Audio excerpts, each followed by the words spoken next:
नमस्कार दोस्तों, जय हिंद। स्वागत है आप सभी का आपके अपने YouTube चैनल सक्सेस विज्ञान में एक कदम सफलता की ओर।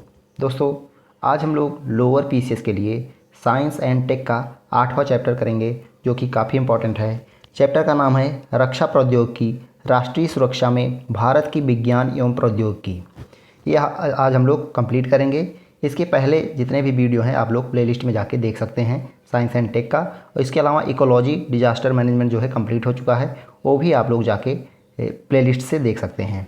बाकी जिसको पीडीएफ चाहिए होगा वो हमारे टेलीग्राम चैनल से जुड़ सकते हैं, वहाँ से आपको पीडीएफ भी मिलती रहेगी। तो चलिए स्टार्ट करते हैं। रक्षा प्रौद्योगिकी, इसके बारे में देखते हैं। तो रक्षा प्रौद्योगिकी यानी कि डिफेंस टेक्नोलॉजी भारत के लिए आज एक बहुत महत्वपूर्ण क्षेत्र बन चुका है। जैसा आप सभी लोग को पता है, जनवरी 2026 तक भारत ने रक्षा क्षेत्र में आत्मनिर्भरता की दिशा में अभूतपूर्व प्रगति की है। पहले जहां भारत बड़े पैमाने पर हथियार का आयात करता था, अब वह स्वदेशी उत्पादन और निर्यात की ओर तेजी से बढ़ रहा है। भारत की रक्षा प्रौद्योगिकी की प्रमुख उपलब्धियां 2025-26 तक, ये हम लोग देखेंगे। 2025-26 तक रिकॉर्ड उत्पादन और निर्यात। तो फाइनेंशियल ईयर 2024-25 में रक्षा उत्पादन लगभग 1.51 लाख करोड़ पहुंचा। तो फाइनेंशियल ईयर जो है वित्त वर्ष 2024-25 में रक्षा उत्पादन जो है लगभग 1.51 लाख करोड़ पहुंचा, जो पिछले साल से 18% अधिक है। यानी 2023-24 फाइनेंशियल ईयर से 18% अधिक है। निर्यात भी रिकॉर्ड स्तर पर 23,620 करोड़ रुपए से अधिक रहा। तो निर्यात की बात करें तो 23,620 करोड़ रुपए से अधिक रहा, जो कि एक अच्छी बात है। स्वदेशीकरण का स्तर अब देश की लगभग 65% रक्षा ज़रूरतें जो हैं स्वदेशी उत्पादन से पूरी हो रही हैं। तो भारत जो है आत्मनिर्भर बन रहा है, ये भी एक अच्छी बात है हमारे देश के लिए।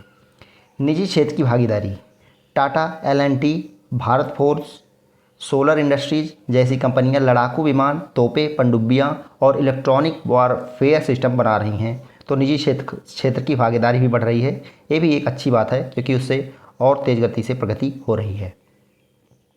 बजट में वृद्धि 2013-14 में 2.53 लाख करोड़ से बढ़कर 2025-26 में 6.81 लाख करोड़ रुपए हो गया है।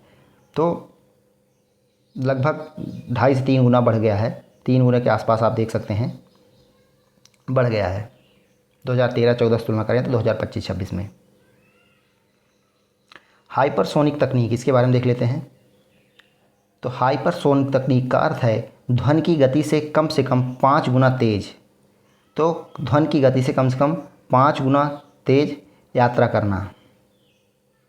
तो मैच 5 यानी 5 स्पीड हो उसकी, मतलब ध्वनि की गति से 5 गुना हो, और मोर देन 6,125 किलोमीटर प्रति घंटा, या फिर ध्वनि की गति से 5 गुना या उससे अधिक हो, या फिर 6,125 किलोमीटर प्रति घंटा से भी अधिक हो, तो उसको हाइपरसोनिक बोलते हैं।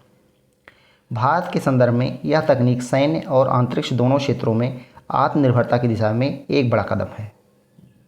भारत की प्रमुख उपलब्धियां, की माइलस्टोन्स। तो भारत दुनिया के उन चुनिंदा देशों जैसे अमेरिका, रूस, चीन में शामिल है जिन्होंने इस तकनीक का सफल परीक्षण किया है। तो हाइपरसोनिक तकनीक का सफल परीक्षण करने वाला भारत चौथा देश बन गया है, अमेरिका, रूस, चीन के बाद। HSTDV का परीक्षण 2020 में, हाइपरसोनिक की बात हो रही है, हाइपरसोनिक तकनीक का परीक्षण जो है 2020 में DRDO ने HSTDV hypersonic technology demonstrator vehicle, इसका पूरा नाम है HSTDV hypersonic technology demonstrator vehicle का सफल परीक्षण किया। तो 2020 में DRDO ने इसका सफल परीक्षण किया। इसने 20 सेकंड तक मैच 6 की गति का पर निरंतर उड़ान भरी। इसको मैक बोल सकते हैं, मैक 6 की गति से लगातार उड़ान भरी, मैक बोलते हैं इसको।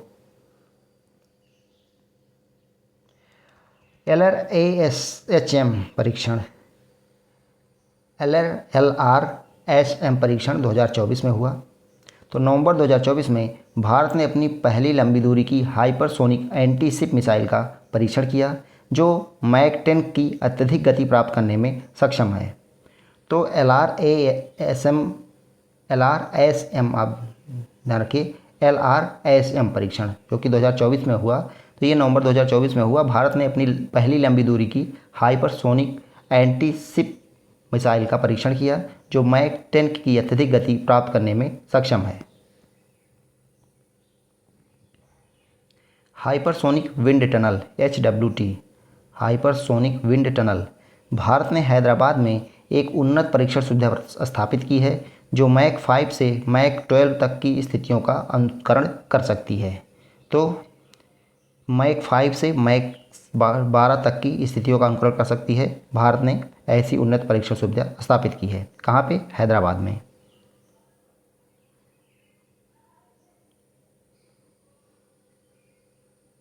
प्रमुख उन्नत रक्षा प्रौद्योगिकियाँ और प्रोजेक्ट्स हालिया या फिर चल रहे, भारत की बात हो रही है यहाँ पे। तो यहाँ कुछ सबसे महत्वपूर्ण क्षेत्र और प्रोजेक्ट्स हैं, देखते हैं हम लोग। सबसे पहले हाइपरसोनिक और क्रूज मिसाइलें। तो सबसे पहले ब्रह्मोस 2 देखेंगे। हाइपरसोनिक मैक 8 स्पीड है इसकी। DRDO ने 2025 में सफल स्क्रैमजेट इंजन टेस्ट किया। BrahMos 2 hypersonic Mach 8 speed, DRDO ने 2025 में सफल स्क्रैमजेट इंजन टेस्ट किया। ब्रह्मोस सुपरसोनिक क्रूज मिसाइल निर्यात में भी सफल रहा, तो इसका निर्यात भी कर रहा है भारत, ब्रह्मोस का। इसके अलावा एयर डिफेंस सिस्टम, प्रोजेक्ट कुश आप बोल सकते हैं, या फिर प्रोजेक्ट कुशा इंग्लिश में। लंबी दूरी की सतह से हवा में मार करने वाली मिसाइल 150 से 350 किलोमीटर रेंज है इसकी। प्रोजेक्ट कुश लंबी दूरी की सतह से हवा में मार करने वाली है मिसाइल। आकाश की बात करें तो NG और S-400 का सफल इस्तेमाल रहा। लड़ाकू विमान और इंजन, तेजस MK-1A 2026 में बड़े पैमाने पर तैनाती। तेजस MK-1A की 2026 में बड़े पैमाने पर तैनाती की गई है। AMCA 5th generation stealth fighter, AMCA जो है ये 5th जनरेशन स्टेल्थ फाइटर है। प्रोटोटाइप 2026-27 में रोल आउट की उम्मीद है। स्वदेशी 110 KN इंजन विकास। अगला है ड्रोन और AI आधारित सिस्टम। ड्रोन और AI आधारित सिस्टम, तो हजारों स्वदेशी ड्रोन की खरीद और विकास। AI रोबोटिक्स, साइबर और क्वांटम नेविगेशन पर फोकस। प्रत्येक सैनिक के लिए smart soldier concept Trojan plus AI। नौसेना और अन्य, 2026 में 19 युद्धपोत तैयार होने की उम्मीद है। INS अरिहंत क्लास की अगली पनडुब्बियाँ। डायरेक्टेड एनर्जी वेपन, लेज़र और इलेक्ट्रॉनिक वारफेयर सिस्टम, ये सारी चीज़ें विकसित हो रही हैं या फिर विकसित हो चुकी हैं। राष्ट्रीय सुरक्षा में भारत की विज्ञान एवं प्रौद्योगिकी की भूमिका आज के समय में अत्यंत निर्णायक हो चुकी है। 2025-26 के दौर में भारत ने आत्मनिर्भर भारत और आत्मनिर्भर रक्षा क्षेत्र के तहत विज्ञान प्रौद्योगिकी को राष्ट्रीय सुरक्षा का मुख्य स्तंभ बना दिया है। DRDO, ISRO, NTRO, सर्टिन जैसी संस्थाएं और निजी क्षेत्र की भागीदारी ने भारत को पारंपरिक से उभरती तकनीकों, इमर्जिंग टेक्नोलॉजी तक मजबूत बनाया है। अब प्रमुख तकनीकी घटक, टेक्निकल कंपोनेंट्स। हाइपरसोनिक वाहनों को विकसित करना अत्यधिक जटिल है, क्योंकि हाइपरसोनिक वाहनों को जो है विकसित करना काफ़ी जटिल है, क्योंकि स्क्रैमजेट इंजन यह वायुमंडलीय ऑक्सीजन का उपयोग करता है और सुपरसोनिक गति पर दहन सुनिश्चित करता है। तो स्क्रैमजेट इंजन जो है ये वायुमंडलीय ऑक्सीजन का उपयोग करता है और सुपरसोनिक गति का दहन या फिर कंबशन सुनिश्चित करता है। दूसरा है थर्मल प्रोटेक्शन। तो मैक 5+ हवा का घर्षण 2000 डिग्री सेल्सियस से अधिक तापमान पैदा करता है। तो थर्मल प्रोटेक्शन में दूसरी जो है जटिल प्रक्रिया है, जो मैक 5+ हवा का घर्षण 2000 डिग्री सेल्सियस से अधिक तापमान पैदा करता है। तो ये मैक 5+ पर हवा का घर्षण जो है होता है, जिससे 2000 डिग्री सेल्सियस से अधिक तापमान पैदा होता है। भारत इसके लिए स्वदेशी कार्बन कंपोजिट और विशेष सिरेमिक विकसित कर रहा है। इसके लिए भारत जो है स्वदेशी विशेष प्रकार का कार्बन कंपोजिट और विशेष सिरेमिक विकसित कर रहा है। पैंतरेबाजी, बैलिस्टिक मिसाइलों के विपरीत हाइपरसोनिक हथियार उड़ान के दौरान अपनी दिशा बदल सकते हैं, जिससे उन्हें ट्रैक करना लगभग असंभव हो जाता है। तो यहाँ पे दिशा नहीं लिखा गया है। तो बैलिस्टिक मिसाइलों के विपरीत हाइपरसोनिक हथियार उड़ान के दौरान अपनी दिशा बदल सकते हैं, जिससे उन्हें ट्रैक करना लगभग असंभव हो जाता है। तो इसको पैंतरेबाजी बोलते हैं। अब रक्षा और रणनीतिक अनुप्रयोग। रक्षा और रणनीतिक अनुप्रयोग, स्ट्रेटेजिक एप्लीकेशंस। मिसाइल डिफेंस का तोड़। मौजूदा डिफेंस सिस्टम जैसे S-400 या फिर पैट्रियट हाइपरसोनिक मिसाइलों को रोकने के लिए डिज़ाइन नहीं किए गए हैं, क्योंकि ये मिसाइलें बहुत कम ऊंचाई पर और बहुत तेज़ गति से उड़ती हैं। तो S-400 या फिर पैट्रियट जो डिफेंस सिस्टम है, ये हाइपरसोनिक मिसाइलों को रोकने के लिए डिज़ाइन नहीं किए गए हैं, क्योंकि ये मिसाइलें जो है बहुत कम ऊंचाई पर और बहुत तेज़ गति से उड़ती हैं। हिंद महासागर में प्रभुत्व। LRASM जैसी मिसाइलें भारत को समुद्र में किसी भी बड़े खतरे जैसे विमान वाहक पोत को मिनटों में नष्ट करने की शक्ति देती हैं। ठीक है, हिंद महासागर में भारत का बढ़ता प्रभुत्व है। त्वरित हमला। त्वरित हमला क्षमता। तो यह तकनीक भारत की प्रतिरोधक क्षमता डिटेरेंस को बढ़ाती है, क्योंकि यह दुश्मन को संभलने का समय भी नहीं देती है। भविष्य की योजनाएं। भविष्य की योजनाएं ब्रह्मोस 2। तो भारत और रूस मिलकर दुनिया की सबसे तेज़ हाइपरसोनिक क्रूज मिसाइल ब्रह्मोस 2 विकसित कर रहे हैं। तो भारत जो है रूस के साथ मिलकर दुनिया की सबसे तेज़ हाइपरसोनिक मिसाइल जो है ब्रह्मोस 2 विकसित कर रहे हैं। Hypersonic triad. भारत 2030 तक जमीन, हवा और समुद्र से हाइपरसोनिक हथियार लॉन्च करने की क्षमता हासिल करने का लक्ष्य बना रहा है। तो भारत जो है 2030 तक जमीन, हवा और समुद्र से हाइपरसोनिक हथियार लॉन्च करने की क्षमता हासिल करने का लक्ष्य बना रहा है। इसको हाइपरसोनिक ट्रायड बोलते हैं। अंतरिक्ष अन्वेषण। इसरो इस तकनीक का उपयोग पुनः प्रायोजित लॉन्च वाहनों RLV में करेगा, ताकि उपग्रहों को अंतरिक्ष में भेजने की लागत 10 गुना तक कम की जा सके। हाइपरसोनिक तकनीक भारत को वैश्विक रक्षा मंच पर एक अग्रणी शक्ति के रूप में स्थापित करती है। यह न केवल सीमाओं की सुरक्षा सुनिश्चित करती है, बल्कि अंतरिक्ष क्षेत्र में भी भारत के वर्चस्व को बढ़ाती है। अब प्रमुख रक्षा और 2025-26 की उपलब्धियां देखते हैं।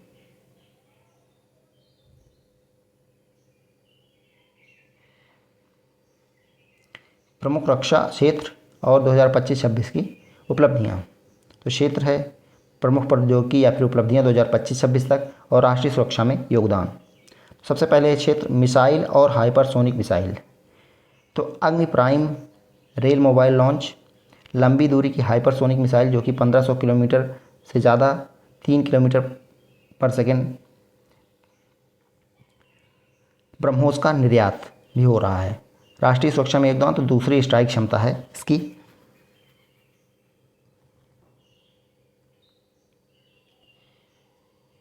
तो अग्नि प्राइम जो है ये 1500 किलोमीटर से ज़्यादा इसकी मारक क्षमता है और 3 किलोमीटर पर सेकेंड इसकी स्पीड है। Hypersonic missile. एयर डिफेंस और DEU एकीकृत वायु रक्षा प्रणाली IADWS का सफल परीक्षण। लेज़र ड्यू सहस्त्र शक्ति MK2A 30 किलोवाट डायरेक्ट एनर्जी हथियार। ड्रोन मिसाइल रक्षा चीन पाकिस्तान सीमा पर प्रभावी। अब एयरोस्पेस और फाइटर जेट। एयरोस्पेस और fighter jet. AMCA 5th generation stealth contract 2025-26 में। तेजस MK1A उत्पादन तेज। एस्ट्रा MK2 200+ किलोमीटर उत्पादन जुलाई 2026 से। तो वायु सुपरियोरिटी आत्मनिर्भर लड़ाकू विमान है। तो एयरोस्पेस में AMCA हो गया। साइबर सुरक्षा में देखें तो क्वांटम की distribution QKW more than 1 kilometre free space. CERT-In+ defence cyber agency मजबूत AI आधारित प्रेडिक्टिव पॉलिसिंग। साइबर हमलों से महत्वपूर्ण ढांचा क्रिटिकल इंफ्रास्ट्रक्चर जो है सुरक्षा। अंतरिक्ष सुरक्षा CSAT-7 श्रृंखला। नौसेना संचार SSA यानी space situational awareness anti satellite क्षमता निरंतर अपग्रेड। C41SR संचार सुरक्षा अंतरिक्ष युद्ध क्षमता।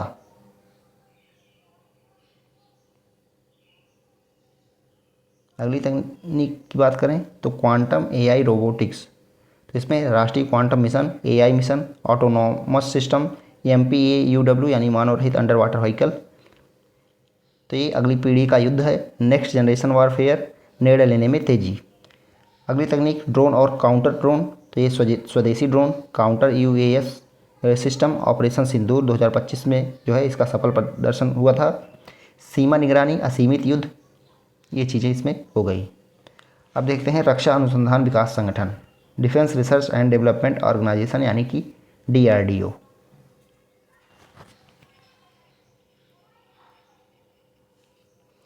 DRDO यह भारत सरकार के रक्षा मंत्रालय का अनुसंधान एवं विकास विंग है। इसका उद्देश्य अत्याधुनिक रक्षा प्रौद्योगिकियों के साथ भारत को सशक्त बनाना है। DRDO की स्थापना 1 जनवरी 1958 को हुई थी। तो DRDO की स्थापना कब हुई थी? 1 जनवरी 1958 को, ये आपको ध्यान रखना है। इसका आदर्श वाक्य क्या है? बलस्य मूलम विज्ञान, तो जिसका अर्थ है शक्ति का स्रोत विज्ञान है। तो ये भी ध्यान रखना है, DRDO का आदर्श वाक्य जो है बलस्य मूलम विज्ञान है, जिसका अर्थ होता है शक्ति का स्रोत विज्ञान है। इसका मुख्यालय कहाँ पे है? तो ये नई दिल्ली में है। 2025 का रिकॉर्ड वर्ष, कुछ आंकड़े। तो DRDO ने 22 एक्सेप्टेंस ऑफ नेसेसिटी AON मंजूर कराए। तो DRDO ने 22 एक्सेप्टेंस ऑफ नेसेसिटी, जिसको शॉर्ट फॉर्म में AON बोलते हैं, इसको मंजूर कराए। लगभग 1.30 लाख करोड़ रुपए के स्वदेशी हथियार सिस्टम के इतिहास में सर्वाधिक एक वर्ष में। तो ये लगभग 1.30 लाख करोड़ रुपए के लगभग स्वदेशी हथियार यहाँ पे बनाए गए। 245 प्लस लाइसेंसिंग एग्रीमेंट्स, निजी उद्योग को तकनीक हस्तांतरण। DRDO टेस्ट सुविधाएं खुली, 4000 प्लस औद्योगिक परीक्षण 2025 में हो गए, 2025 में। तो DRDO टेस्ट सुविधाएं खुली, 4000 प्लस औद्योगिक परीक्षण 2025 में हुए। रक्षा निर्यात लक्ष्य जो है मार्च 2026 तक 30,000 करोड़ रुपए से ज़्यादा रहा, जो कि 2014 की तुलना में 35 गुना इसमें वृद्धि हुई है। तो रक्षा निर्यात लक्ष्य मार्च 2026 तक 30,000 करोड़ से ज़्यादा, जो कि 2014 से लगभग 35 गुना है। उभरती चुनौतियां और भारत की रणनीति। तो चीन की चुनौती, हाइपरसोनिक मिसाइल, क्वांटम यांत्रिकी में तेज प्रगति, साइबर प्लस हाइब्रिड युद्ध, AI संचालित हमले, डीप फेक डेटा युद्ध, ये चुनौतियां हो गई। अंतरिक्ष युद्ध, तो उपग्रह रक्षा और क्वांटम काउंटर स्पेस क्षमता। भारत की रणनीति, DRDO 2.0, तो पारंपरिक हथियारों से अगली पीढ़ी, डायरेक्टेड एंगजरी, फोटोनिक्स, क्वांटम AI पर फोकस, निजी क्षेत्र plus startup, IDEX Aditi scheme को बढ़ावा, अंतर्राष्ट्रीय साझेदारी, ICET अमेरिका, TSI UK के जरिए क्रिटिकल टेक्नोलॉजी एक्सेस। तो अंतर्राष्ट्रीय साझेदारी ICET अमेरिका, TSI UK के जरिए क्रिटिकल टेक्नोलॉजी एक्सेस। बजट 2025-26 में रक्षा पर लगभग 6.81 लाख करोड़, जो कि मजबूत वृद्धि है। तो बजट 2025-26 में रक्षा पर लगभग 6.81 लाख करोड़ रुपए हुआ। भारत अब सिर्फ रक्षा नहीं कर रहा, बल्कि वैश्विक स्तर पर हथियारों का निर्यातक बन रहा है। मेक इन इंडिया, IDEX और अदिति जैसी योजनाएं स्टार्टअप और MSMEs को बढ़ावा दे रही हैं। भविष्य की बात करें तो 2030 तक भारत खुद को टॉप 5 वैश्विक रक्षा प्रौद्योगिकी शक्तियों में शामिल करने की ओर तेज़ी से बढ़ रहा है। AI, क्वांटम, हाइपरसोनिक और स्पेस बेस्ड डिफेंस जो है अगले बड़े क्षेत्र होंगे। मिसाइल, यहाँ पे एक फ़ोटो बनाई गई है मिसाइल की, इसमें देख सकते हैं प्ररोदन तंत्र लगा होता है, प्रपल्जन सिस्टम, यहाँ पे फिन्स लगे होते हैं यानी पंखे, विंग्स लगे होते हैं, और ईंधन, फ्यूल, नियंत्रण एवं गाइडेंस और वारहेड। यह एक मानव रहित रॉकेट होती है जिसे किसी वस्तु या लक्ष्य को नष्ट करने के उद्देश्य से डिज़ाइन किया जाता है। तो मिसाइल जो है एक मानव रहित रॉकेट होती है जिसे किसी वस्तु या लक्ष्य को नष्ट करने के उद्देश्य से डिज़ाइन किया जाता है। मिसाइल के प्रमुख प्रकार, तो मिसाइलें कितनी प्रकार की होती हैं ये ध्यान रखिए, इसमें से क्वेश्चन बन सकता है। तो बैलिस्टिक मिसाइल्स, इस मिसाइल का आरंभिक चरण रॉकेट इंजन द्वारा प्रणोदित किया जाता है तथा उसके बाद का चरण जो है मार्ग गुरुत्वाकर्षण द्वारा निर्धारित होता है। तो बैलिस्टिक मिसाइल जो होती है इसका प्रारंभिक चरण जो है रॉकेट इंजन द्वारा प्रणोदित किया जाता है। उसके बाद का चरण जो होता है या फिर मार्ग गुरुत्वाकर्षण द्वारा निर्धारित हो जाता है। इस मिसाइल का प्रक्षेपण मार्ग जो है परवलयाकार होता है। तो इसका मार्ग अगर पूछ लें तो ये परवलयाकार होता है। ये मिसाइलें भारी नीतिभार पेलोड ले जाने में सक्षम होती हैं। तो ये मिसाइलें जो हैं भारी पेलोड ले जाने में सक्षम होती हैं।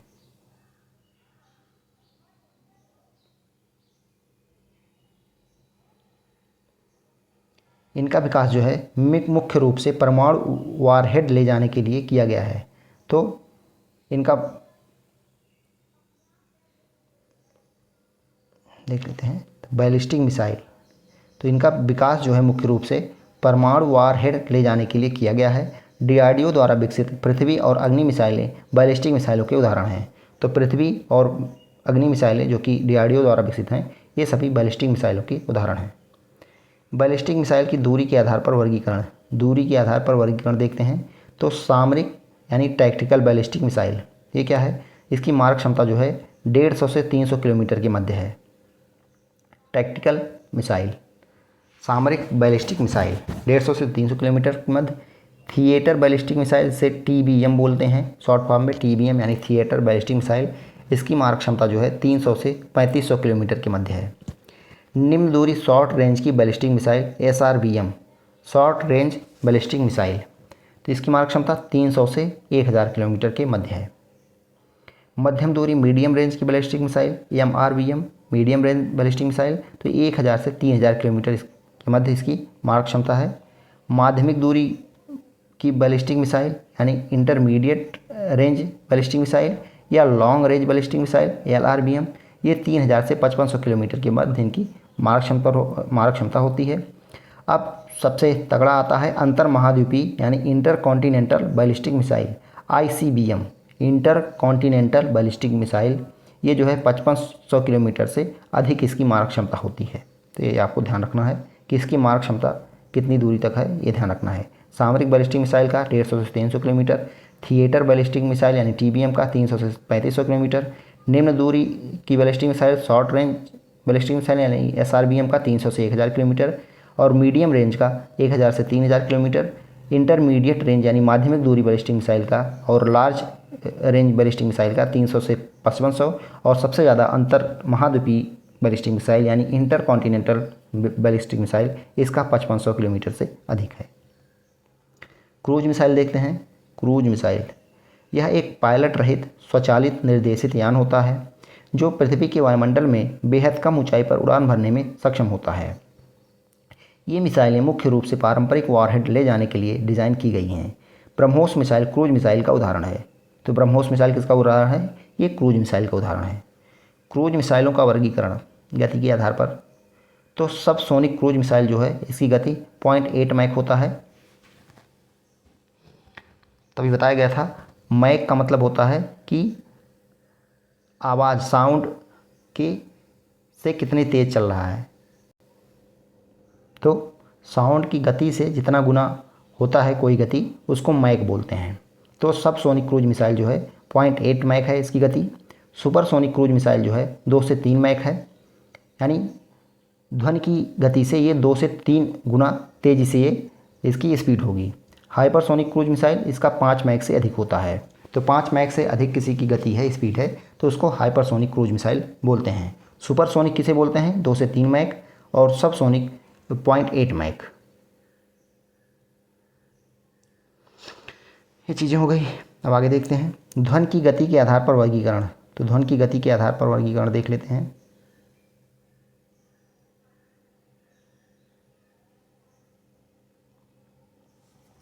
पहला सबसोनिक, तो इसकी गति जो होती है 1 मैक से कम होती है, 0.8 लगभग होती है। तो गति इसकी होगी 1225 किलोमीटर पर घंटा की गति से कम। तो 1225 किलोमीटर पर आवर ध्वनि की गति से कम होती है। इसकी स्पीड 1225 किलोमीटर पर घंटा होती है, जो कि ध्वनि की गति से कम होती है, ये ध्यान रखिएगा। मुख्य विशेषता उदाहरण देखते हैं। तो अधिकांश नागरिक विमान इसी श्रेणी में आते हैं। उदाहरण कॉमर्शियल जेट बोइंग, एयरबस, निर्भय मिसाइल इत्यादि। दूसरा हो गया ट्रांससोनिक, ये 0.8 से 1.2 मैक इनकी गति होती है। तो इनकी जो है गति 980 से 1470 किलोमीटर प्रति घंटा होती है। तो यह वह स्थिति होती है जहां विमान ध्वनि की गति को पार करने वाली होती है, उदाहरण यात्री विमानों की अधिकतम गति। अब सोनिक देखते हैं, तो इसकी गति जो होती है एग्जैक्ट ध्वनि की बराबर होती है 1 मैक 525 किलोमीटर प्रति घंटा। यह ध्वनि की सटीक गति है। यहाँ सोनिक बूम सुनाई देता है, उदाहरण ध्वनि की दीवार को तोड़ते हुए लड़ाकू विमान। अब चौथा आता है सुपरसोनिक, तो इसकी गति जो होती है 1.2 से 5 मैक होती है। तो यानी स्पीड इसकी क्या होगी किलोमीटर प्रति घंटा में 1470 से 6125 किलोमीटर प्रति घंटा। ये ध्वनि की गति से 1.2 से 5 गुना अधिक तेज होते हैं। इससे शॉक वेव्स बनती है, उदाहरण ब्रह्मोस 1, राफेल, F-16 लड़ाकू विमान। अब अगला आता है हाइपरसोनिक। हाइपरसोनिक की स्पीड जो होता है मोर देन 5 मैक होती है। इस किलोमीटर प्रति घंटा में बात करें तो 6125 किलोमीटर प्रति घंटा से ज़्यादा इनकी स्पीड होती है। ध्वनि की गति से 5 गुना या अधिक तेज। इसमें हवा का घर्षण अत्यधिक गर्मी पैदा करता है। उदाहरण की बात करें तो HSTDV, ब्रह्मोस 2, LRISM मिसाइल इत्यादि। तो मैक संख्या हवा में वस्तु की गति और ध्वनि की गति का अनुपात है।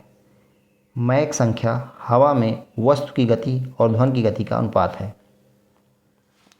एकीकृत निर्देशित मिसाइल विकास कार्यक्रम, ये क्या है इसको देखते हैं। यानी integrated guided missile development programme, IGMDP, integrated guided missile development programme. इस कार्यक्रम की परिकल्पना डॉक्टर APJ अब्दुल कलाम द्वारा भारत को मिसाइल प्रौद्योगिकी के क्षेत्र में आत्मनिर्भर बनाने के लिए की गई थी। तो इसकी परिकल्पना जो है डॉक्टर APJ अब्दुल कलाम द्वारा की गई थी। इस कार्यक्रम को 26 जुलाई 1983 को भारत सरकार द्वारा मंजूरी दी गई। तो IGMDP को 26 जुलाई 1983 को भारत सरकार द्वारा मंजूरी दी गई। इस कार्यक्रम के तहत विकसित मिसाइलें, इसके तहत कौन कौन सी मिसाइलें विकसित हुई? सबसे इम्पोर्टेंट पृथ्वी, तो कम दूरी की सतह से सतह पर मार करने वाली बैलिस्टिक मिसाइल। तो आप लोगों को यह ध्यान रखना है कौन सी मिसाइल सतह से सतह पे है, कौन सी वायु से वायु पे है, ये सारी चीज़ें आपको ध्यान रखना है। तो पृथ्वी जो है कम दूरी की है और सतह से सतह पर मार करने वाली बैलिस्टिक मिसाइल है। अग्नि की बात करें तो ये मध्यम दूरी की है, तो ये भी सतह से सतह पर मार करने वाली बैलिस्टिक मिसाइल है। पृथ्वी कम दूरी की सतह से सतह और अग्नि मध्यम दूरी की सतह से सतह। त्रिशूल की बात करें तो ये कम दूरी की सतह से हवा में मार करने वाली मिसाइल है। त्रिशूल जो है सतह से हवा में फेंका जाएगा, ध्यान रखिए। त्रिशूल हो गया सतह से हवा में मार करने वाली मिसाइल, ये कम दूरी की होती है। आकाश की बात करें तो ये मध्यम दूरी की है, ये भी सतह से हवा में मार करने वाली मिसाइल है, सतह से हवा में। नाग की बात करें तो तीसरी पीढ़ी की एंटी टैंक मिसाइल है। तो नाग जो है तीसरी पीढ़ी की एंटी टैंक मिसाइल है। तो ये चीज़ें आप लोग ध्यान रखिएगा, इसका एग्ज़ाम में आने की संभावनाएं अधिक है। पृथ्वी मिसाइल के विविध संस्करण, तो पृथ्वी मिसाइल के विविध संस्करण देखते हैं। तो पृथ्वी 1, अन्य नाम इसका जो है प्रहार है। पृथ्वी 1 का अन्य नाम, दूसरा नाम जो है प्रहार है। तो इसका संस्करण देखते हैं, सेना संस्करण। तो ये थल सेना संस्करण एक चरण वाली तरल ईंधन आधारित मिसाइल है। तो ये थल सेना इसको यूज करती है। यह एक चरण वाली तरल ईंधन आधारित मिसाइल है। इसकी मारक क्षमता 150 किलोमीटर तक ही है। अब पृथ्वी 2 की बात करें तो अन्य नाम इसका है प्रद्युम्न। पृथ्वी 2 का दूसरा नाम क्या है? प्रद्युम्न। यह वायुसेना संस्करण है, द्विचरणीय तरल ईंधन आधारित मिसाइल है। तो ये द्विचरणीय तरल ईंधन आधारित मिसाइल है। इसकी मारक क्षमता 250 किलोमीटर है। अगला आ गया पृथ्वी 3, जिसका दूसरा नाम धनुष है। ये नौसेना संस्करण है। इसकी मारक क्षमता 350 किलोमीटर से ज़्यादा है। फिर से देख लेते हैं। तो पृथ्वी 1 जिसका दूसरा नाम प्रहार है, ये थल सेना संस्करण है और एक चरण वाली तरल ईंधन आधारित मिसाइल है। 150 किलोमीटर इसकी मारक दूरी है। पृथ्वी 2 का अन्य नाम प्रद्युम्न है। ये वायुसेना संस्करण है, द्विचरणीय तरल ईंधन आधारित मिसाइल है। 250 किलोमीटर इसकी मारक दूरी है। पृथ्वी 3 का अन्य नाम धनुष है, जो नौसेना संस्करण है और 350 किलोमीटर इसकी मारक दूरी है। अग्नि मिसाइल के विभिन्न प्रकार। अब अग्नि के बारे में देखते हैं। तो अग्नि 1 पेलोड क्षमता इसकी है 1000 किलोग्राम। अग्नि 1 की पेलोड क्षमता 1000 किलोग्राम। परास कितना है, 700 से 1200 लघु दूरी की बैलिस्टिक मिसाइल है ये, SRBM short range ballistic missile. तो ये 700 से 1200 किलोमीटर की इसकी रेंज है। ईंधन चरण तो प्रथम चरण जो है ठोस है, द्वितीय चरण तरल है। तो अग्नि 1 जो है इसका पेलोड क्षमता जो है 1000 किलोग्राम है, और परास यानी दूरी कितनी दूर तक जा सकती है, 700 से 1200 किलोमीटर की, यानी शॉर्ट रेंज बैलिस्टिक मिसाइल है। और इसका ईंधन चरण तो प्रथम चरण इसका ठोस है और द्वितीय चरण जो है तरल है। अग्नि 2 की बात करें तो ये इसका पेलोड क्षमता 750 से 1000 किलोग्राम है, और परास जो है 2000 से 2500 मध्यम श्रेणी की, ये मध्यवर्ती श्रेणी। तो 2000 से 2500 किलोमीटर इसका रेंज है, ये मध्यम श्रेणी से मध्यवर्ती श्रेणी में आती है। इसके 2 चरण हैं ईंधन के, दोनों ठोस हैं। तो अग्नि 2 में दोनों ईंधन चरण जो है ठोस ही हैं। अग्नि 3 की बात करें तो इसका पेलोड क्षमता जो है 2000 से 2500 किलोग्राम है, और परास जो है इसका 2500 से 3500 है किलोमीटर है, और ये मध्यवर्ती श्रेणी में आती है। 2500 से 3500 इसकी परास है, और ये मध्यवर्ती श्रेणी में आती है। इसके दोनों चरण जो है ठोस आधारित हैं। अग्नि 4 की बात करें, अग्नि 4 ये इसका पेलोड क्षमता 800 से 1000 किलोग्राम है, और ये 3000 से 4000 किलोमीटर इसका जो है मारक क्षमता है, और ये मध्यवर्ती श्रेणी में आती है। ये दोनों चरण इसमें ठोस ईंधन के हैं। अग्नि 5 1500 किलोग्राम पेलोड क्षमता है, और 5000 से 8000 किलोमीटर की दूरी ये तय कर सकती है। अंतर महाद्वीपीय श्रेणी में आती है। अग्नि 5 जो है इंटरकॉन्टिनेंटल में आती है। 3 चरण ठोस क्रायोजेनिक, 3 चरण जो होते हैं ठोस क्रायोजेनिक होते हैं। अब अग्नि 6 की बात करें तो 1000 किलोग्राम पेलोड क्षमता है, और ये 6000 से 12000 अंतर महाद्वीपीय श्रेणी में आती है। तो 6000 से 12000 किलोमीटर तक दूरी तय कर सकती है, और इंटरकॉन्टिनेंटल में आती है। ये 3 ठोस है इसमें, और 1 गैस ठोस है। 3 ठोस और 1 गैस ठोस।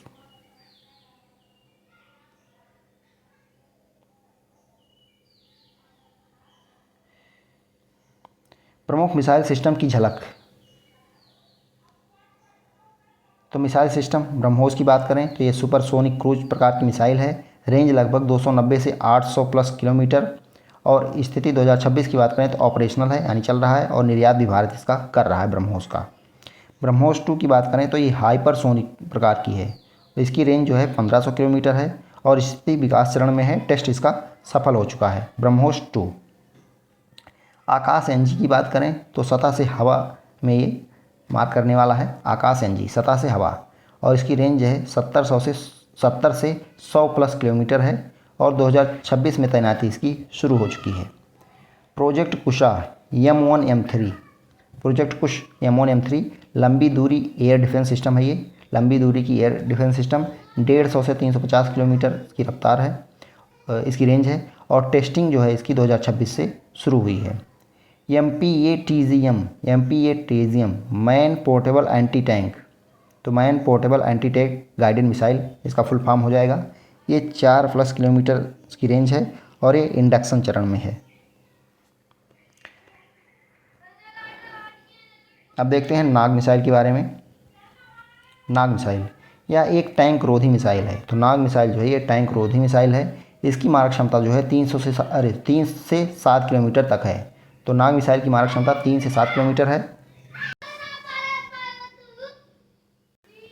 यह दागो और भूल जाओ सिद्धांत पर कार्य करती है।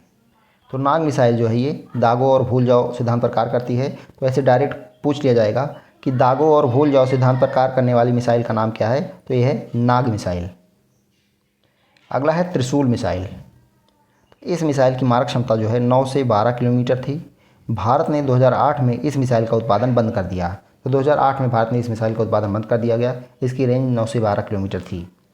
आकाश मिसाइल की बात करें तो इस मिसाइल की मारक क्षमता 25 से 30 किलोमीटर है। तो आकाश मिसाइल की मारक क्षमता जो है 25 से 30 किलोमीटर है। यह मिसाइल 2.5 मैक से अधिक गति से उड़ सकती है। तो इसकी गति क्या है, 2.5 मैक से अधिक। यह मिसाइल एक साथ कई लक्ष्यों को निशाना बना सकती है। तो ये मिसाइल जो है एक साथ कई लक्ष्यों को निशाना बना सकती है, यानी आकाश मिसाइल। ब्रह्मोस मिसाइल के बारे में थोड़ा देखते हैं। तो इस मिसाइल का विकास जो है भारत एवं रूस के एक संयुक्त उपक्रम के तहत किया गया है। इस मिसाइल का नामकरण भारत की ब्रह्मपुत्र एवं रूस की मस्कवा नदी के नाम पर किया गया है। तो ध्यान रखिएगा, ये भी पूछ लेता है किसी किसी एग्ज़ाम में कि इस मिसाइल का नामकरण जो है भारत की ब्रह्मपुत्र एवं रूस की मस्कवा नदी के नाम पर किया गया है, ब्रह्मोस। यह एक सुपरसोनिक क्रूज मिसाइल है। मूलतः इस मिसाइल की मारक क्षमता 290 किलोमीटर है। ये रही ब्रह्मोस मिसाइल। अब बराक 8 मिसाइल के बारे में बात करते हैं। बराक 8 मिसाइल, तो यह मिसाइल भारत एवं इजरायल द्वारा संयुक्त रूप से विकसित की गई है। तो बराक 8 जो है ये किसके किसके द्वारा विकसित की गई है? भारत और इजरायल द्वारा संयुक्त रूप से। यह एक लंबी दूरी की सतह से हवा में मार करने वाली मिसाइल है। तो बराक 8 जो है ये लंबी दूरी की सतह से हवा में मार करने वाली मिसाइल है। इस मिसाइल की मारक क्षमता जो है 100 किलोमीटर है।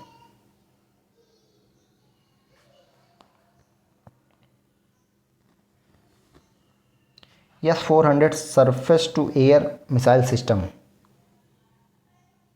S-400 की अधिकतम रेंज जो है 400 किलोमीटर है। कम ऊंचाई पर उड़ने वाले विमान या मिसाइल के विरुद्ध न्यूनतम भेदन क्षमता 40 kilometre.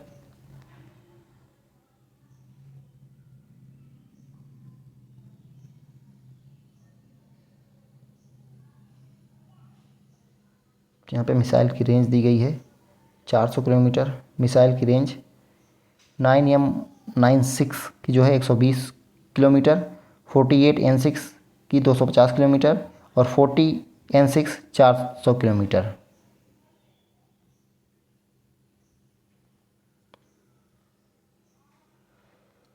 S-400 Trump SA-21 globular, इसका अधिकतम डिटेक्शन रेंज जो है 600 किलोमीटर है। अधिकतम ऊंचाई 30 किलोमीटर। अधिकतम लक्ष्य गति जो है 4.8 किलोमीटर प्रति सेकेंड। तो S-400 ट्रम्प यानी SA-21 ग्लोबलर की अधिकतम डिटेक्शन रेंज जो है 600 किलोमीटर है। अधिकतम ऊंचाई जो है 30 किलोमीटर। अधिकतम लक्ष्य गति 4.8 किलोमीटर पर सेकेंड और एक साथ भेजे जाने वाले लक्ष्यों की संख्या जो है 36 तक। एक साथ ही 36 लक्ष्य को भेज सकती है।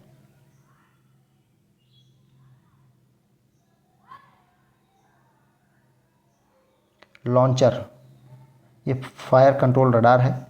लॉन्चर S-400 के एक स्क्वाड्रन में 8 से 12 लॉन्चर यूनिट हो सकते हैं जो कि 128 मिसाइलों तक को एक साथ संभाल सकते हैं। तो S-400 के एक स्क्वाड्रन में 8 से 12 लॉन्चर यूनिट हो सकते हैं जो कि 128 मिसाइलों तक को एक साथ संभाल सकते हैं। Fire control radar, mobile command post. प्रत्येक कनस्तर में 4 अल्प दूरी की मिसाइलें या एक लंबी दूरी की मिसाइलें रखी जा सकती हैं। तो प्रत्येक कनस्तर में जो है 4 अल्प दूरी की या फिर एक लंबी दूरी की मिसाइल रखी जा सकती है। यहाँ पे इसका फिगर दिया गया है।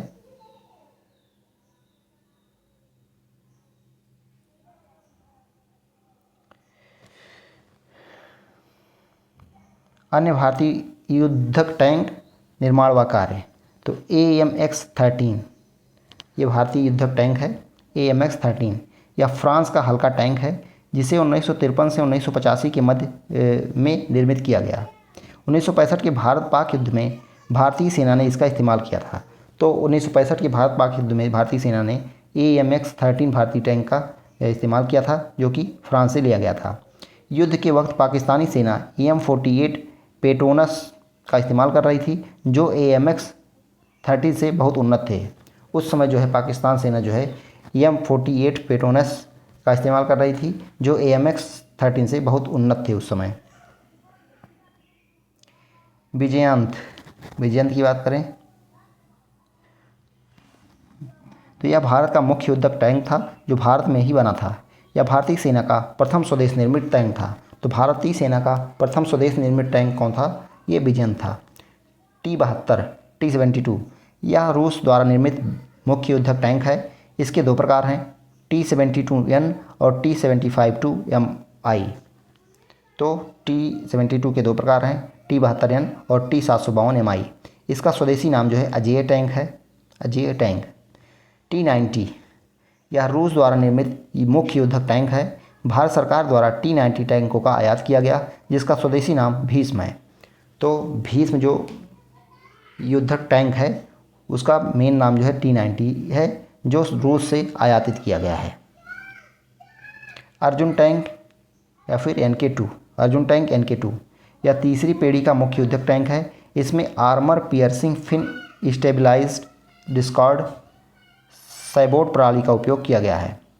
तो अर्जुन टैंक NK2 जो है ये तीसरी पीढ़ी का मुख्य युद्धक टैंक है। इसमें armour piercing fin stabilised discard sabot प्रणाली का उपयोग किया गया है, जिससे इस टैंक से बख्तरबंद गाड़ियों एवं घूमते फिरते मोबाइल लक्ष्य पर अचूक निशाना लगाया जा सकता है। इसका उन्नत संस्करण जो है MK2 है। टैंक X या NBT-X, टैंक X या फिर NBT-X के बारे में देखते हैं। यह MBT अर्जुन के बाद युद्धक टैंक बनाने का महत्वपूर्ण रक्षा प्रोजेक्ट है। यह T90MI का उन्नत रूप तथा जिसका नाम कर्ण होगा। तो टैंक X या NBT-X जो है ये MBT अर्जुन के बाद युद्धक टैंक बनाने का महत्वपूर्ण रक्षा प्रोजेक्ट है। यह T90MI का उन्नत रूप होगा जिसका नाम जो है कर्ण है। यह परमाणु जैविक तथा रासायनिक हमलों के दौरान भी कार्य करने में सक्षम होगा। तो ये जो होगा टैंक ये परमाणु जैविक तथा रासायनिक हमलों के दौरान भी कार्य करने में सक्षम होगा। प्रक्षेपास्त्र एवं उनके कार्य ये देखते हैं। तो प्रक्षेपास्त्र निशांत की बात करें, इसका कार्य है चालक रहित दूरस्थ चालित विमान। निशांत प्रक्षेपास्त्र है चालक रहित दूरस्थ चालित विमान। अरिहंत की बात करें तो नाभिकीय सक्षम पनडुब्बी। अवाक्स की बात करें तो इजराइल विकसित हवाई रडार प्रणाली है ये। अवाक्स क्या है? इजराइल विकसित हवाई रडार प्रणाली। एटलस सेंटोर की बात करें तो अमेरिका द्वारा विकसित क्रायोजेनिक रॉकेट है। एटलस सेंटोर जो है अमेरिका द्वारा विकसित क्रायोजेनिक रॉकेट है। अस्त्र की बात करें तो हवा से हवा में मार करने वाला प्रक्षेपास्त्र है। अस्त्र क्या है? हवा से हवा में मार करने वाला, आपको ध्यान रखना है। प्रहार की बात करें तो सतह से सतह पर मार करने वाली बैलिस्टिक मिसाइल है। अस्त्र जो है हवा से हवा में मार करने वाले प्रक्षेपास्त्र है और प्रहार जो है ये सतह से सतह पर मार करने वाली बैलिस्टिक मिसाइल है। हेलिना की बात करें, हेलिना तो ये हवा से सतह पर मार करने वाली टैंक रोधी मिसाइल है। हेलिना क्या है? सतह से हवा पर मार करने वाली टैंक रोधी मिसाइल। मैत्री की बात करें तो ये सतह से हवा में मार करने वाला प्रक्षेपास्त्र है। मैत्री क्या है? सतह से हवा में मार करने वाला प्रक्षेपास्त्र। LRSAM, LRSAM तो ये सतह से हवा में मार करने वाला प्रक्षेपास्त्र है। LRSAM जो है सतह से हवा में मार करने वाला प्रक्षेपास्त्र। NGARM new generation anti radiation missile, इसका फुल फॉर्म है NGARM new generation anti radiation missile. ये एंटी रेडिएशन प्रक्षेपास्त्र है। धनुष, तो धनुष जो है ये सतह से सतह पर मार करने वाला प्रक्षेपास्त्र है। सागरिका की बात करें तो पनडुब्बी से दागने वाली बैलिस्टिक मिसाइल है सागरिका। प्रद्युमन की बात करें तो इंटरसेप्टर प्रक्षेपास्त्र है। अर्जुन जो है युद्धक टैंक है। भीष्म T905 जो है ये युद्धक टैंक है। अर्जुन भी युद्धक टैंक है। भीष्म T905 जो है युद्धक टैंक है। निशांत की बात करें तो पायलट रहित प्रशिक्षण विमान है। निशांत जो है पायलट रहित प्रशिक्षण विमान है। लक्ष्य जो है पायलट रहित विमान है। ध्रुव की बात करें तो एडवांस लाइट हेलीकॉप्टर है। ध्रुव क्या है? Advance light helicopter. IL-78 ये क्या है? हवा में ही लड़ाकू विमान में ईंधन भरने वाला विमान, ये इंपॉर्टेंट है। हवा में ही लड़ाकू विमान में ईंधन भरने वाला विमान कौन सा है? IL-78। सूर्य क्या है? तो अंतर महाद्वीपीय बैलिस्टिक मिसाइल है। सूर्य क्या है? Intercontinental ballistic missile. अश्विन की बात करें तो ये advanced air defence interceptor missile है। Advanced air defence interceptor missile कौन सी है? अश्विन। निर्भय की बात करें तो ये भारत का प्रथम लंबी दूरी का सोनिक क्रूज मिसाइल है। भारत का प्रथम लंबी दूरी का सोनिक क्रूज मिसाइल निर्भय है। प्रहार की बात करें तो सतह से सतह पर मार करने वाला कम दूरी का बैलिस्टिक मिसाइल है। प्रहार क्या है? सतह से सतह पर मार करने वाला कम दूरी का बैलिस्टिक मिसाइल। शौर्य की बात करें, शौर्य ये पनडुब्बी से दागी जाने वाली हाइपरसोनिक क्रूज मिसाइल है। लाहट, तो लाहट जो है टैंक नाशक मिसाइल है। टैंक नाशक मिसाइल लाहट है। सारथ की बात करें तो प्रक्षेपास्त्र वाहन है। मंत्रा की बात करें तो मानव रहित टैंक है मंत्रा। रुस्तम 2 की बात करें तो भारत में निर्मित सबसे बड़ा लड़ाकू ड्रोन। तो रुस्तम 2 जो है भारत में निर्मित सबसे बड़ा लड़ाकू ड्रोन या फिर विमान है। स्वप्न की बात करें तो भारत में विकास की जा रही लंबी दूरी की मिसाइल है। तो ये स्वप्न की भारत में विकास हो रहा है, भारत में ये लंबी दूरी की मिसाइल है। अन्य महत्वपूर्ण तथ्य, तो तेजस जो है भारत द्वारा स्वदेशी रूप से विकसित चौथी पीढ़ी का हल्का लड़ाकू विमान है। तेजस भारत द्वारा स्वदेशी रूप से विकसित चौथी पीढ़ी का हल्का लड़ाकू विमान है। प्रचंड भारत द्वारा स्वदेशी रूप से डिजाइन एवं विकसित हल्का लड़ाकू हेलीकॉप्टर है। तेजस जो है चौथी पीढ़ी का हल्का लड़ाकू विमान हो गया भारत द्वारा विकसित, और प्रचंड जो है भारत द्वारा विकसित एवं डिजाइन किया हुआ हल्का लड़ाकू हेलीकॉप्टर है। पिनाक, ध्यान रखिएगा, पिनाक एक मल्टी बैरल रॉकेट लॉन्चर है। पिनाक जो है एक मल्टी बैरल रॉकेट लॉन्चर है। हेलिना जो है एक एंटी टैंक गाइडेड मिसाइल है। हेलिना क्या है? एक एंटी टैंक गाइडेड मिसाइल है। INS विक्रांत जो है भारत का पहला स्वदेशी विमान वाहक पोत है। तो INS विक्रांत जो है भारत का पहला स्वदेशी विमान वाहक पोत हो गया। INS अरिहंत की बात करें तो भारत की पहली स्वदेशी परमाणु पनडुब्बी है। भारत की पहली स्वदेशी परमाणु पनडुब्बी कौन सी हो जाएगी? INS अरिहंत। और भारत का पहला स्वदेशी विमान वाहक पोत कौन सा हो जाएगा? INS विक्रांत।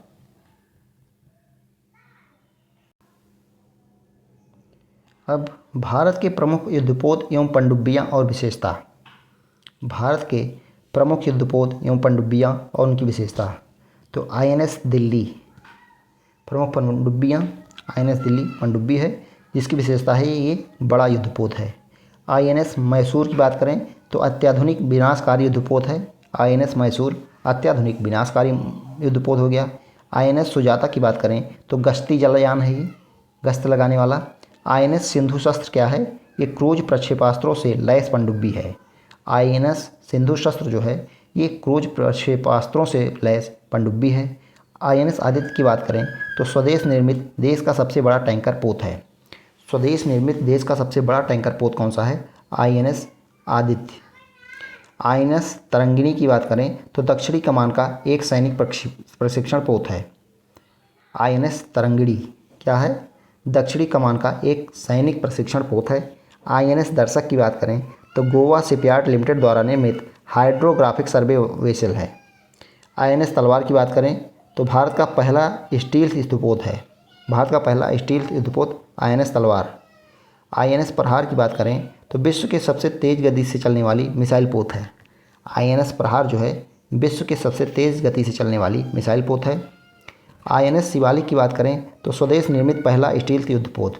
स्वदेश निर्मित पहला स्टील्थ युद्धपोत जो है INS शिवालिक।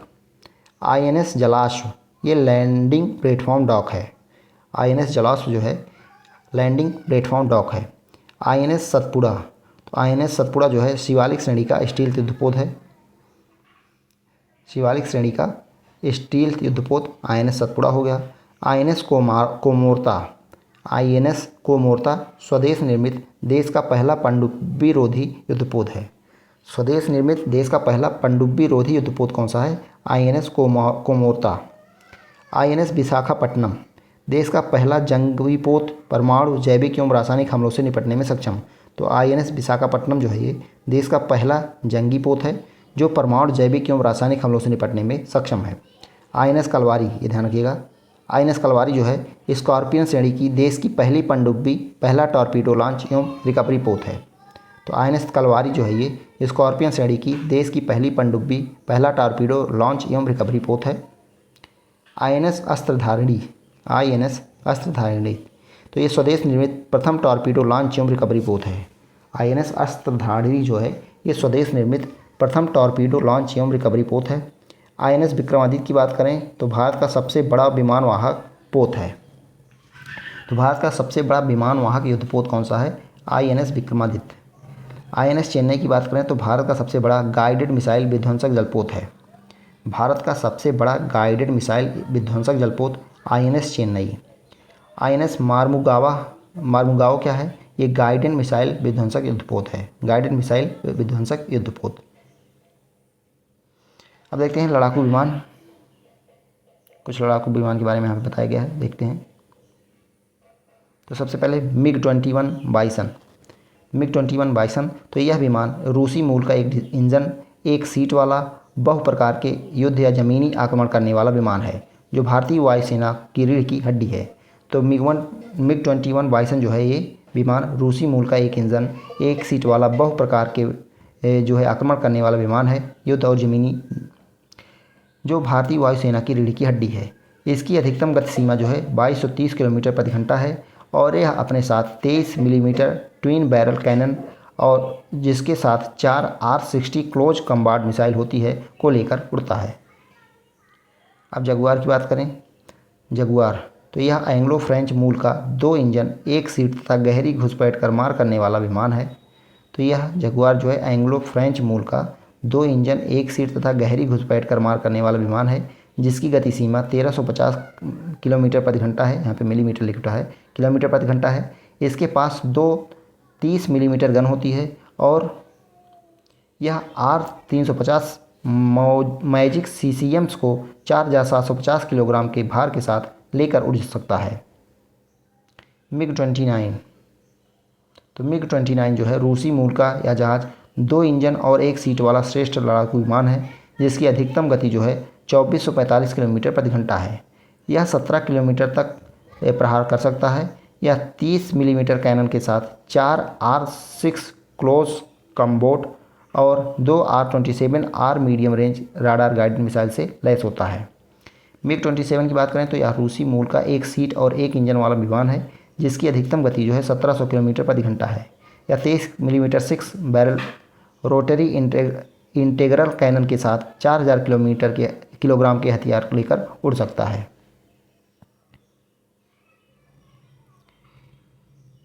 MU-30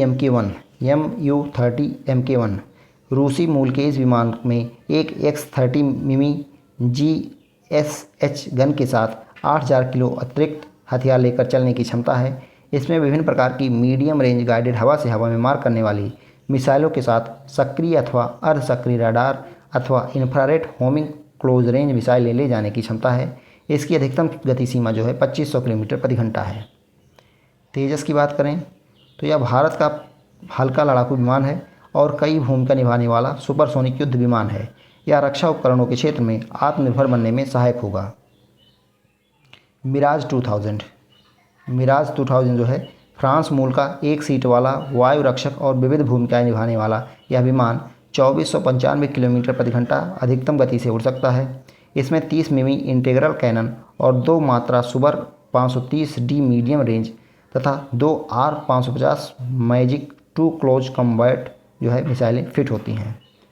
तो इसकी मिराज 2000 ये फ्रांस मूल की 1 सीट वाला वायु रक्षक और विभिन्न भूमिकाएं निभाने वाला विमान है, जिसकी गति सीमा जो है 2495 किलोमीटर प्रति घंटा है। इसमें 30 मिमी इंटीग्रल कैनन और 2 मात्रा सुपर 530D मीडियम रेंज तथा 2 R-550 मैजिक 2 क्लोज कॉम्बैट मिसाइलें फिट होती हैं।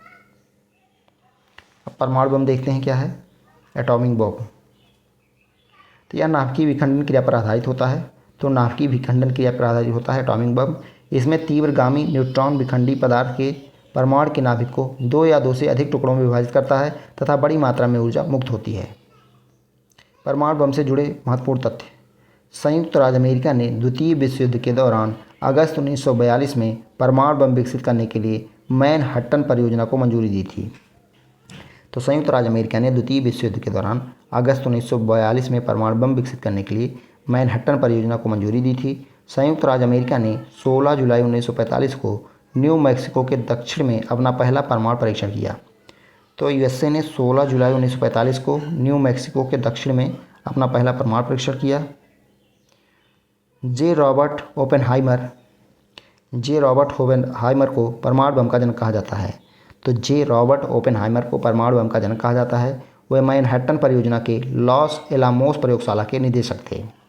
संयुक्त राज्य अमेरिका ने द्वितीय विश्व युद्ध के दौरान 6 अगस्त 1945 को जापान के हिरोशिमा पर लिटिल बॉय नामक परमाणु बम तथा 9 अगस्त 1945 को नागासाकी पर फैट मैन नामक परमाणु बम गिराया था। तो ये आपको ध्यान रखना है कि यूएसए ने द्वितीय विश्व युद्ध के दौरान 6 अगस्त 1945 को जापान के हिरोशिमा पर कौन सा बम था, लिटिल बॉय नामक परमाणु बम, और 9 अगस्त 1945 यानी उसके 3 दिन बाद नागासाकी पर फैट मैन नामक परमाणु बम गिराया। 6 अगस्त को हिरोशिमा पर लिटिल बॉय नामक परमाणु बम और 9 अगस्त को नागासाकी पर फैट मैन नामक परमाणु बम गिराया। भारतीय नाभिकीय कार्यक्रम का जनक डॉक्टर होमी जहांगीर भाभा को माना जाता है। भारत ने अपना पहला नाभिकीय परीक्षण जो है 18 मई 1974 को पोखरण में किया तथा इसे इस्माइली बुद्धा नाम दिया गया। Most important. तो भारत ने अपना पहला नाभिकीय परीक्षण कब किया? 18 मई 1974। तो ये डेट आपको इम्पॉर्टेंट हो गई। डेट या ईयर या फिर दोनों पूछ सकते हैं एक साथ एग्जैक्ट। कहाँ किया गया? पोखरण में, और इससे नाम क्या दिया गया? स्माइलिंग बुद्धा। अब है भारत ने अपना दूसरा नाभ की परीक्षण, ये भी इंपॉर्टेंट है। भारत ने अपना दूसरा नाभ की परीक्षण जो है पोखरण-2 11-13 मई 1998 को किया। तो दूसरा कब होता है? 11-13 मई 1998, मई में दोनों हुए, एक 18 मई 1974 को, दूसरा 11-13 मई 1998 को। यह 5 परमाणु परीक्षणों की एक श्रृंखला थी। कितने परमाणु परीक्षणों की? 5 परमाणु परीक्षणों की एक श्रृंखला थी। भारत ने इस परमाणु परीक्षण को ऑपरेशन शक्ति नाम दिया। तो क्या नाम दिया था जो दूसरा परमाणु परीक्षण था? ऑपरेशन शक्ति। पहले वाले का स्माइलिंग बुद्धा, दूसरे का ऑपरेशन शक्ति। नाभ की परीक्षण का दृश्य दिया गया है। हाइड्रोजन बम, ये भी इंपॉर्टेंट है। तो हाइड्रोजन बम नाभ की संलयन पर आधारित है।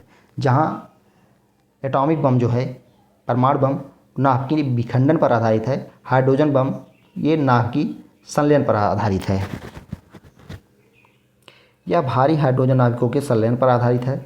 संलयन अति उच्च दाब तथा अति उच्च ताप पर होता है। परमाणु बम को संलयन बम के साथ प्रज्वलक के रूप में प्रयुक्त किया जाता है।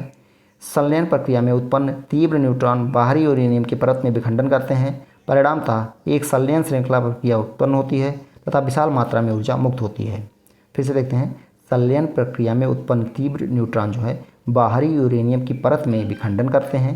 परिणामतः एक संलयन श्रृंखला अपक्रिया उत्पन्न होती है तथा विशाल मात्रा में ऊर्जा मुक्त होती है। संलयन बम विखंडन बम की तुलना में अधिक विनाशकारी होता है। तो हाइड्रोजन बम जो है ये परमाणु बम की तुलना में अधिक विनाशकारी होता है। अभी तक हाइड्रोजन बम की प्रक्रिया को नियंत्रित प्रक्रिया नहीं बनाई जा सकी है।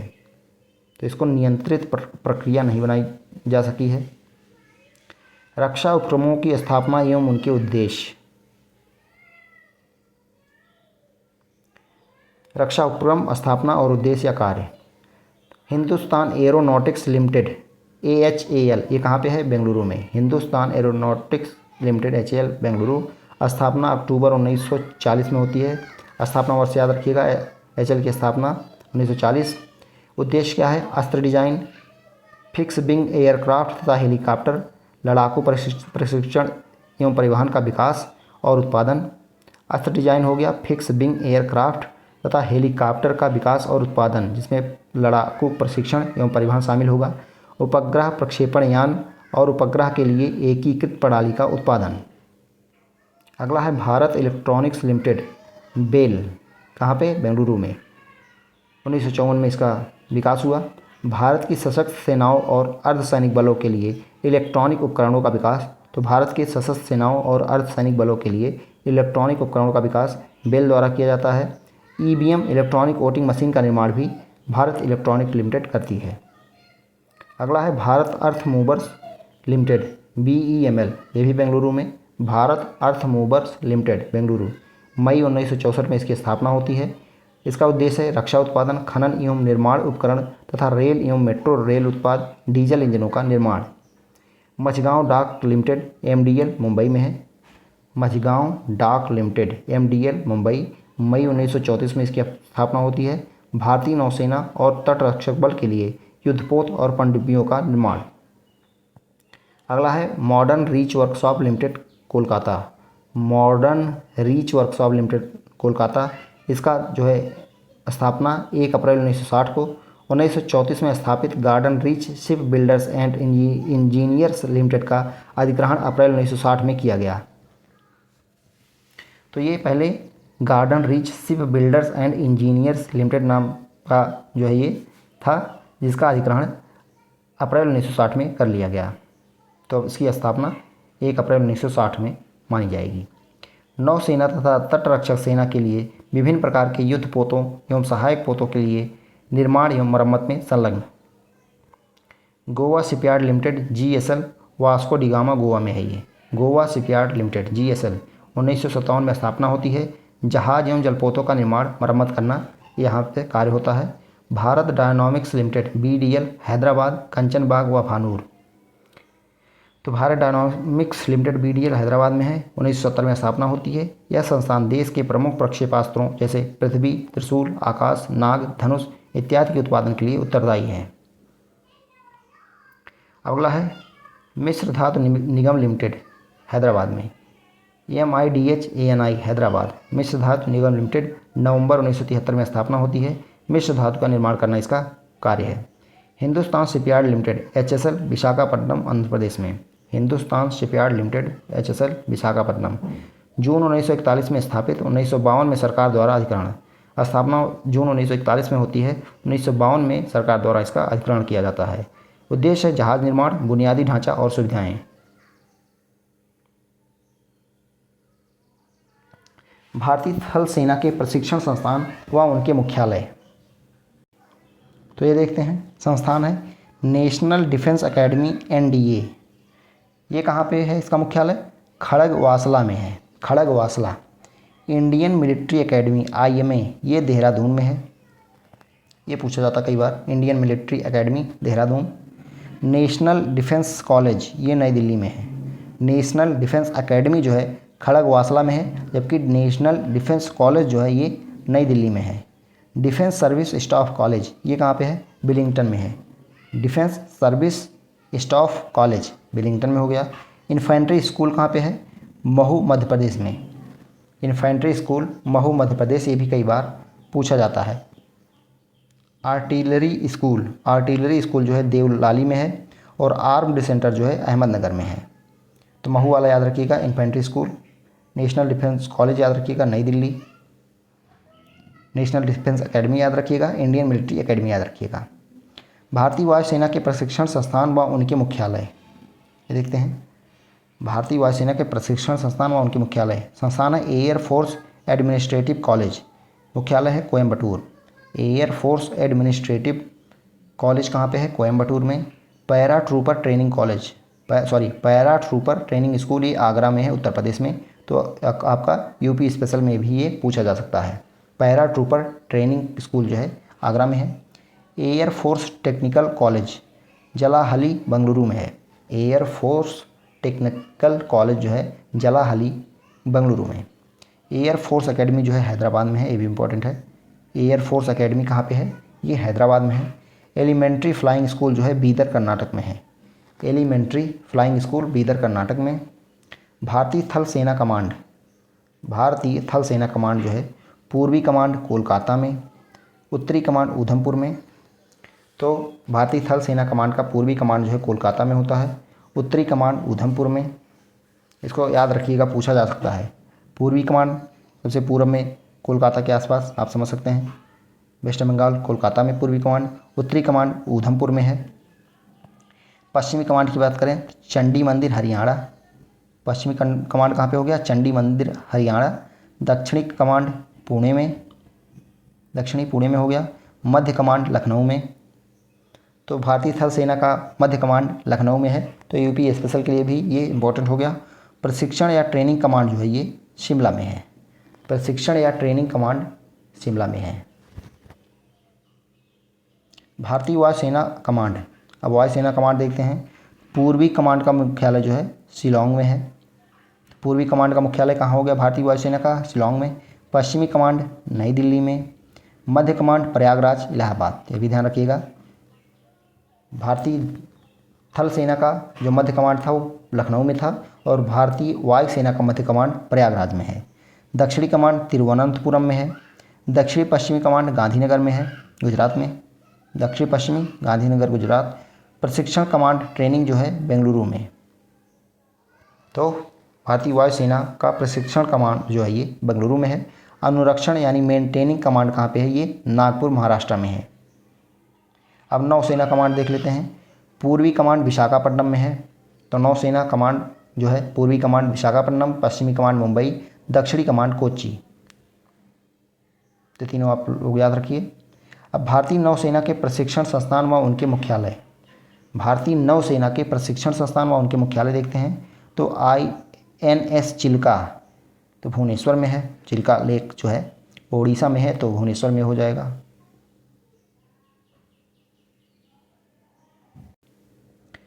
तो INS चिल्का कहाँ हो गया? भुवनेश्वर। INS बेंदुरथी ये कोच्चि में है। INS बेंदुरथी कोच्चि में। INS तरिस्कार्स जो है विशाखापट्टनम में है। INS शिवाजी लोनावाला और इंडियन नेवल एकेडमी जो है ये कोच्चि में है। फिर से देखते हैं, INS चिल्का भुवनेश्वर में है मुख्यालय, INS बिंदुरथी कोच्चि में है, INS तरिस्कार्स विशाखापट्टनम में, INS शिवाजी लोनावाला में, और इंडियन नेवल एकेडमी जो है ये कोच्चि में है। प्रमुख सैन्य अभ्यास और संबंधित राष्ट्र, ये इंपॉर्टेंट है। भारतीय नौसेना, भारतीय नौसेना का अभ्यास देखते हैं तो वरुण अभ्यास जो है ये भारत व फ्रांस के मध्य है। वरुण किसके मध्य है? भारत व फ्रांस। इंद्र की बात करें तो भारत व रूस का द्विवार्षिक अभ्यास है। इंद्र अभ्यास जो है ये भारत व रूस का द्विवार्षिक अभ्यास है। मालाबार की बात करें तो भारत, अमेरिका, जापान एवं ऑस्ट्रेलिया का संयुक्त अभ्यास है ये। भारत, अमेरिका, जापान एवं ऑस्ट्रेलिया का संयुक्त नौसेना अभ्यास जो है ये मालाबार है। सिम्बेक्स काफ़ी बार पूछा जाता है, ये भारत सिंगापुर का है। सिम्बेक्स जो है भारतीय नौसेना का अभ्यास है जो कि भारत और सिंगापुर के मध्य होता है। कोंकण, कोंकण की बात करें तो भारत और ब्रिटेन के मध्य होता है ये, भारत और ब्रिटेन। आईबी समर याद रखेंगे इसको, ये भारत, ब्राज़ील, दक्षिण अफ्रीका के मध्य है। भारत, ब्राज़ील, दक्षिण अफ्रीका, ध्यान रखिए यहाँ पे IBSA यहाँ पे दिया गया है। तो I से इंडिया हो गया, B से ब्राज़ील हो गया, SA से साउथ अफ्रीका हो गया। तो इन 3 देशों के बीच IB समर है। ऑसिनडेक्स किसके मध्य है? तो भारत, ऑस्ट्रेलिया। ऑस यहाँ पे ऑस्ट्रेलिया हो गया, इंड यानी इंडिया हो गया। ऑसिनडेक्स जो हो गए भारत, ऑस्ट्रेलिया हो गया। सहयोग काइजिन जो है ये भारत, जापान के मध्य है। नसीम अल बहर जो है भारत, ओमान के मध्य होता है। नसीम अल बहर भारत, ओमान हो गया। बोंगो सागर, तो बोंगो दिया गया है तो भारत, बांग्लादेश हो जाएगा। शेड भारत, चीन, जापान के बीच में होता है। भारत, चीन और जापान के बीच में होने वाला जो है युद्धाभ्यास शेड है। एक्वेरिन ये भारत, मालदीव के मध्य है, ये भी ध्यान रखिएगा। एक्वेरिन जो है भारत, मालदीव के बीच हो गया। श्रीनेक्स जो है भारत, श्रीलंका। श्रीनेक्स कहाँ से हो गया? भारत, श्रीलंका। समुद्र शक्ति भारत, इंडोनेशिया, मोस्ट इंपॉर्टेंट। समुद्र शक्ति जो है भारत, इंडोनेशिया के मध्य युद्धाभ्यास है। श्रीनेक्स जो है भारत, श्रीलंका हो गया। जायद अल बहर, तो ये भारत और कतर के बीच है। जायद अल बहर भारत और कतर। सिटमैक्स ये भी इंपॉर्टेंट है, भारत, सिंगापुर और थाईलैंड। तो यहाँ से आप ध्यान रखिएगा, S से सिंगापुर, I से इंडिया, T से थाईलैंड। तो सिटमैक्स जो है भारत, सिंगापुर और थाईलैंड। इनमैक्स अभ्यास जो है भारत और म्यांमार। एम से म्यांमार हो गया। इनमैक्स भारत और म्यांमार के मध्य। अब भारतीय वायुसेना का कुछ देख लेते हैं। तो इंद्रधनुष या रेनबो युद्धाभ्यास जो है भारत, ब्रिटेन के मध्य है। इंद्रधनुष या फिर रेनबो युद्धाभ्यास जो कि भारतीय वायुसेना का है, ये भारत और ब्रिटेन के मध्य। गरुड़ कई बार पूछा जाता है, तो ये सभी इंपॉर्टेंट है। गरुड़ भारत, फ्रांस के मध्य है, ध्यान रखिएगा। यहाँ पे वरुण था नौसेना का जो भारत, फ्रांस के मध्य था, और यहाँ पे गरुड़ है भारत, फ्रांस के मध्य, भारतीय वायुसेना का। डेजर्ट नाइट भारत, फ्रांस के मध्य। तो डेजर्ट नाइट किसके बीच? भारत, फ्रांस के मध्य। Ex eastern bridge Bharat, Oman के प्रत। एक्स ईस्टर्न ब्रिज जो है भारतीय वायुसेना का युद्धाभ्यास है भारत और ओमान के बीच। शिन्यू मैत्री ये भी पूछा जाता है। शिन्यू से आप ध्यान रखिएगा, ये भारत और जापान के मध्य है। Shinyuu, Japan. भारतीय थल सेना का तो मित्र शक्ति भारत, श्रीलंका। मित्र शक्ति भारतीय थल सेना का युद्धाभ्यास है भारत, श्रीलंका के मध्य। हैंड इन हैंड भारत, चीन। हैंड इन हैंड हाथों में हाथ, भारत, चीन। शक्ति भारत, फ्रांस। नोमैंडिक एलिफेंट जो है भारत, मंगोलिया। नोमैंडिक एलिफेंट युद्धाभ्यास भारतीय थल सेना का भारत और मंगोलिया के मध्य। युद्ध अभ्यास जो है भारत, अमेरिका के मध्य। युद्ध अभ्यास ये जो है भारत, अमेरिका। सूर्य किरण जो है भारत, नेपाल के, ये भी पूछा जा सकता है। सूर्य किरण किसके बीच? भारत, नेपाल के। लेमिटाई जो है भारत, सेशल्स के बीच। लेमिटाई भारत, सेशल्स के बीच। गरुड़ शक्ति भारत, इंडोनेशिया। ये गरुड़ जो था भारतीय वायुसेना का था भारत, फ्रांस के बीच। ये गरुड़ शक्ति है थल सेना का भारत और इंडोनेशिया के मध्य, तो कंफ्यूज मत होइएगा। गरुड़ शक्ति भारत, इंडोनेशिया। गरुड़ भारत, फ्रांस। मैत्री भारत, थाईलैंड। मैत्री हो गया भारत, थाईलैंड। संप्रीति जो हो गया भारत, बांग्लादेश। काजिंद हो गया भारत, कजाकिस्तान। वज्र प्रहार हो गया भारत, अमेरिका। वज्र प्रहार भारत और अमेरिका के बीच। धर्म गार्जियन ये भारत, जापान के बीच, ये भी पूछा जाता है। धर्म गार्जियन किसके बीच? भारत और जापान के बीच। अल नागाह भारत ओमान के बीच। बोल्ड कुरुक्षेत्र जो है भारत सिंगापुर के बीच। बोल्ड कुरुक्षेत्र भारत सिंगापुर हो गया। खंजर भारत किर्गिस्तान, ये भी पूछा जाता है। खंजर युद्धाभ्यास जो है ये भारतीय थल सेना का है, भारत और किर्गिस्तान के बीच। अजेय वॉरियर ये भारत ब्रिटेन के बीच। अजेय वॉरियर भारत ब्रिटेन के बीच। और डस्ट लिक जो है ये भारत उज्बेकिस्तान के बीच। चलिए अब कुछ क्वेश्चन देख लेते हैं। पहला दिया गया है डीआरडीओ की स्थापना कब की गई थी? तो डीआरडीओ की स्थापना 1958 में की गई थी। दूसरा है एकीकृत निर्देशित मिसाइल विकास कार्यक्रम का नेतृत्व किसने किया था? तो ये डॉक्टर एपीजे अब्दुल कलाम। पृथ्वी मिसाइल किस प्रकार की मिसाइल है? तो सतह से सतह पे वार करने वाली। अग्नि 5 मिसाइल की अधिकतम मारक क्षमता लगभग कितनी है? तो अग्नि 5 की जो अधिकतम मारक क्षमता है 5000 से ज़्यादा है, 5000 किलोमीटर से ज़्यादा। तेजस लड़ाकू विमान का विकास किस संस्था द्वारा किया गया है? तो डीआरडीओ और एचएएल द्वारा। ब्रह्मोस मिसाइल भारत और किस देश की संयुक्त परियोजना है? तो भारत और रूस की है। नाग मिसाइल किसके विरुद्ध विकसित की गई है?